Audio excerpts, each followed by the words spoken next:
I've got a better one than that. The first time I ever rode a 1000cc was on a Donington No Limits track day, and I crashed on the first lap of the sighting laps.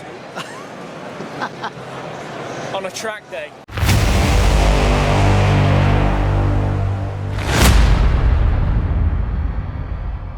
Alright guys, Pitbikesonic here. Bike content now resumes. No more skydiving for a little while. Today, for the first time I think ever, we are going to the XL bike show. We always go to the NEC one, but we've never been to the London XL show. Still don't think it's going to be nowhere near as good as the Hickman bike show. That is like going to the top tier of bike shows. If you've never been, Hickman bike show in Italy, around I think October time. Make sure you do it. We'll try to do it again sometime. Probably ain't going to be this year, maybe next year, you never know. So yeah, off to the XL today. Pick up Rob along the way, try and do a few videos out of this vlog. Just go with it, see what happens. Maybe do some interviews with some people, riders, general public, don't know.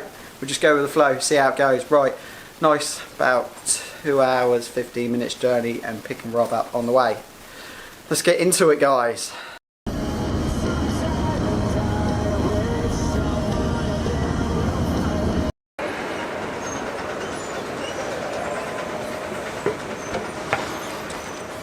So we arrived here at the XL for the first time.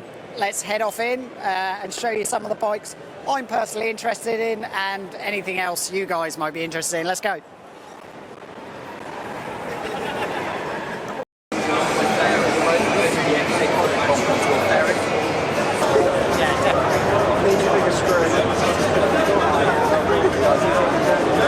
So, if there's any bike that I haven't got a road bike at the moment, obviously, but if there's any road bike I probably could have at the moment, it's probably going to be this, the new Kawasaki 400. Not a twin, it's a proper 4-cylinder bike. And yeah, I absolutely love it. Track bike, road bike. Yeah, I would definitely have one of these at the moment. And yeah, probably one of my bikes of the show at the moment. It's absolutely gorgeous, and I bet it's so much fun to ride.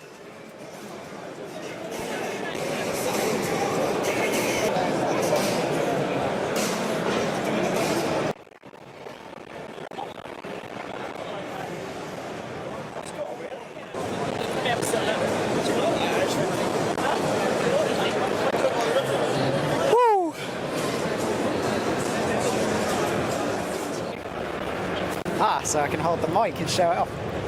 So these are the Nox Handroid 5, are they now? Mark 5, yeah. Yeah, so these are the new Nox Handroid Mark 5. Actually sponsored by Nox, so these will be the new gloves that I'll be wearing very soon. Unfortunately, they're out of stock at the moment, so it hasn't come in the post yet, but a massive thank you to Nox. They're my longest sponsor now, so yeah, and as you can tell by the new gloves, they are awesome. And they're the best looking gloves in the world. I mean, they're so cool looking, and they're going to look so good with a Pitbikesonic suit.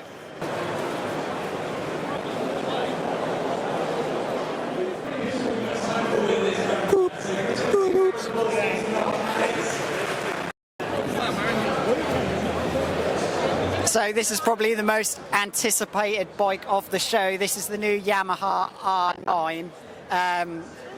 I still think probably the best road bike I've ever ridden is the MT-09, and this is the new, basically the race version of it. The MT-09 engine is absolutely brilliant. The 900cc triple engine is just absolutely amazing. Now they've put it on a road bike, I can imagine this is the way super bikes are going, and this is probably the ultimate bike and the first of its kind. So I expect in probably about 5 years' time, this is what the British Superbike Championship is going to be, most of these bikes. I absolutely love the way it looks, and I bet it's amazing on track. If anyone wants to give me a go, I would love to. What's it called? I don't know the full name of it. 990 RCR. 990 RCR. Twin cylinder. This is the rival to basically the new MT-09. This is the KTM 990 RCR. Bit of a mouthful. And I think this looks even better than the R9. it looks like a little KTM MotoGP bike. It's absolutely stunning. Is it going to be better than the Yamaha R9? We'll find out. It's not even out yet, is it, Rob? Not even out yet, but yeah, absolutely stunning.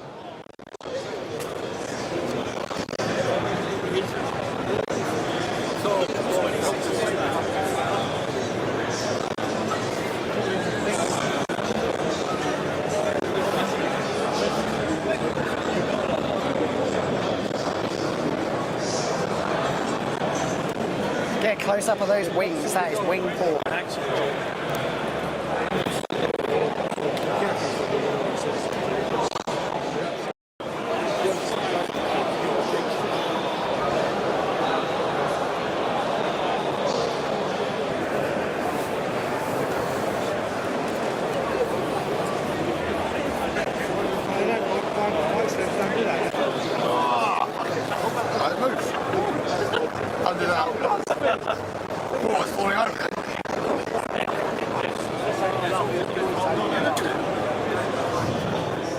Right, we're here with BSB megastar and TT megastar Peter Hickman. We've got 5 quick fire questions. Obviously this year you're going to win the BSB title, but who do you think is going to win the World Superbike title and MotoGP title this year? Well, yeah, very difficult questions, but I mean, I think you'd be hard pushed to put anything past Top Rack at the minute. Yeah. Obviously, what he did last year, and he's only going to build on that and be better and stronger again. Obviously, a new M1000RR as well in the 2025 model. So, yeah, my bet's going to be on Top Rack for World Superbike and MotoGP. I don't know, I'm a bit of a Pecco fan, to be fair, Bagnaia fan. Apparently they're already not talking to each other. Yeah, it sounds about right, yeah, but I'd like Pecco to do it, yeah. What would be a more embarrassing incident? A warm-up lap crash going to pole position, or a crash on the last lap with a 10-second lead? Warm-up lap, going to pole position, yeah. Yeah, definitely. I've even done it as well, so yeah. Going to pole position? Not to pole position, but I was going to the grid, and in fact, more than once. Would you, by the end of your career, if you could have a choice, would you take a World Superbike title or a MotoGP race win? That is a bit of a hard one. Probably World Superbike title. Yeah, that's a good choice. I feel more people from our older era would take that, because World Superbikes was a lot bigger back in the day. Championship also over a race. Yeah, you know, race wins are great, but a championship's worth more. Away from bike racing, have you got anything on your bucket list you'd like to do? A skydive.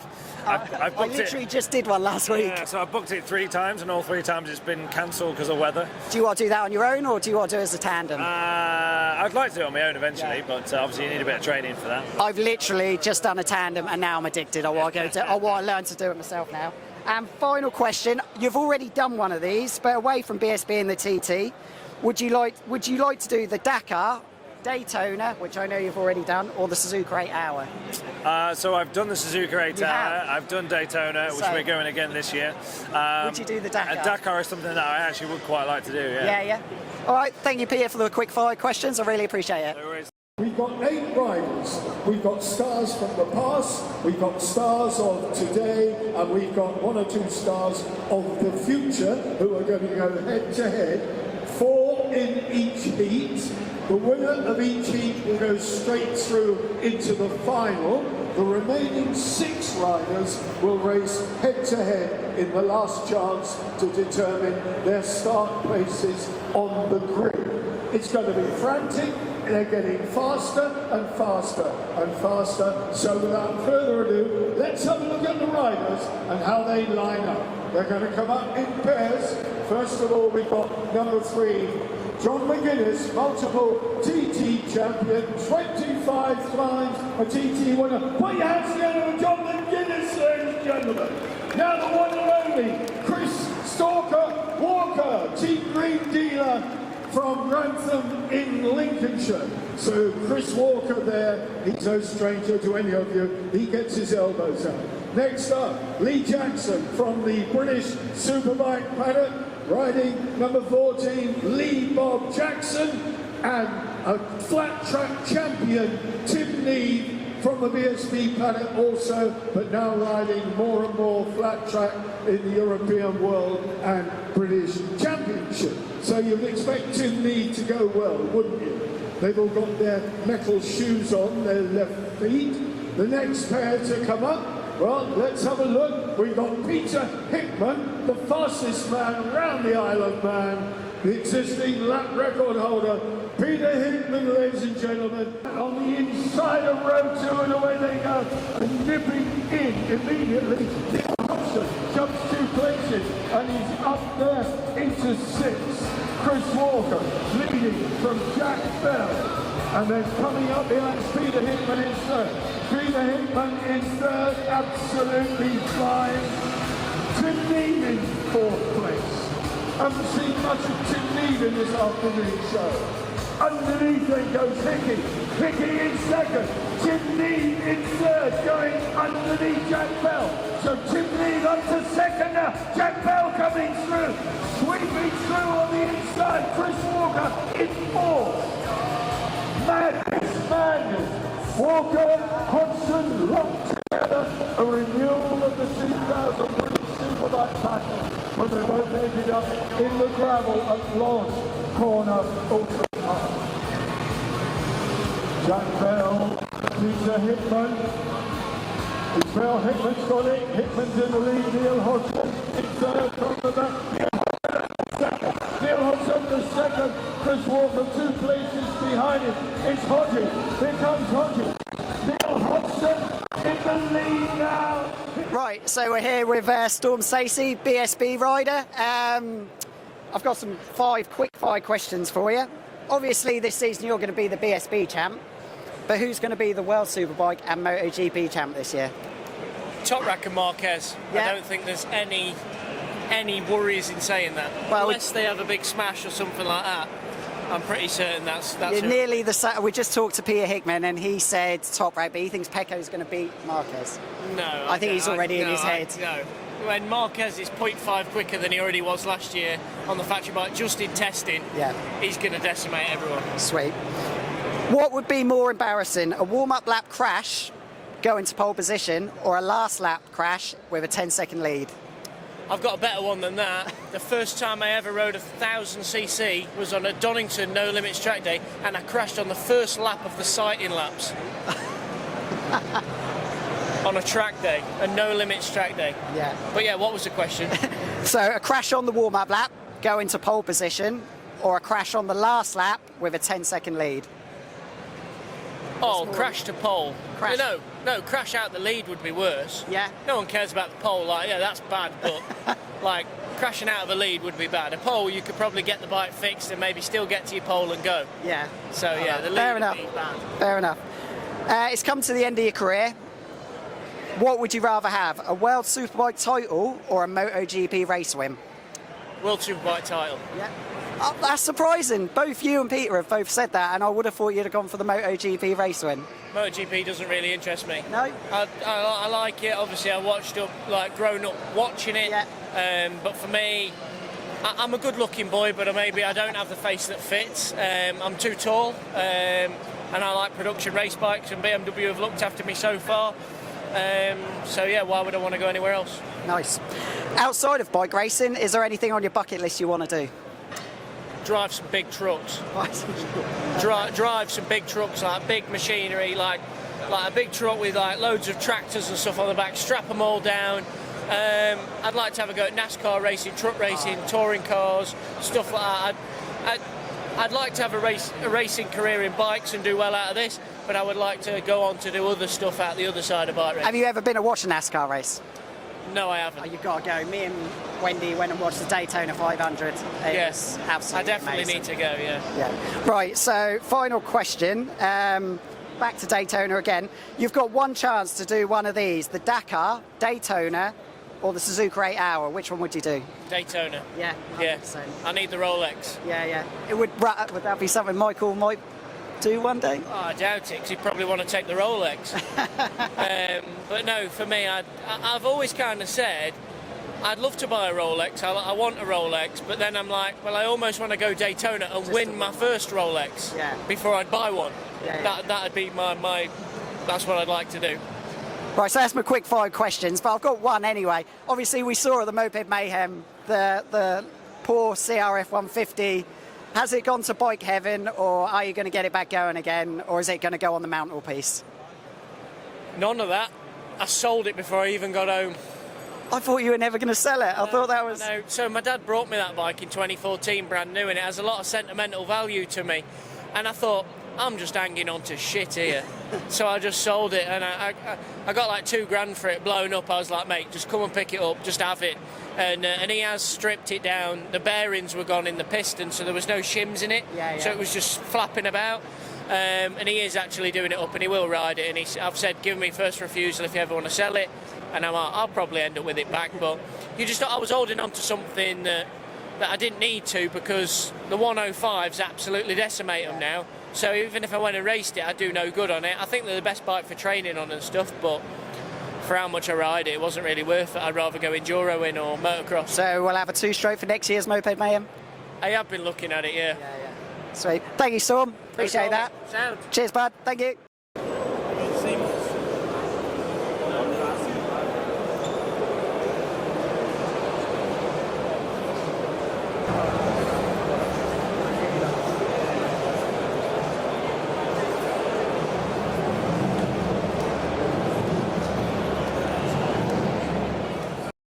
All right, so we're here with John McGuinness, TT legend, for 5 quick fire questions. Going into the 2025 season, BSB, World Superbike, MotoGP, who are you going to be your champions? World Superbike, Top Rack again, MotoGP, Marc Marquez. Was it BSB, the other one? It's going to be a tough one this year for BSB, and there's so many good riders. Tommy Bridewell. Really? Not Brad on his year back? No, I'm a Honda man through and through, so I have to back my teammate, you know what I mean? Definitely. In racing, what would be a more embarrassing moment? Crashing on the warm-up lap, going to pole position, or crashing on the last lap with a 10-second lead? Definitely crashing on the wall lap. Yeah. Going to, for sure, yeah, because if you crash on the last lap, in the lead, it's all right, it's acceptable. I have actually crashed on the wall lap before, yeah. Fine. Go into pole position? Probably not pole, but at Scarborough, I crashed in 98 on the wall lap. And I crashed at Scarborough in 2004, going to the grid on the wall lap as well, yeah. I've done it twice. Was you racing for a team then? Did you get a bollocking off the boss?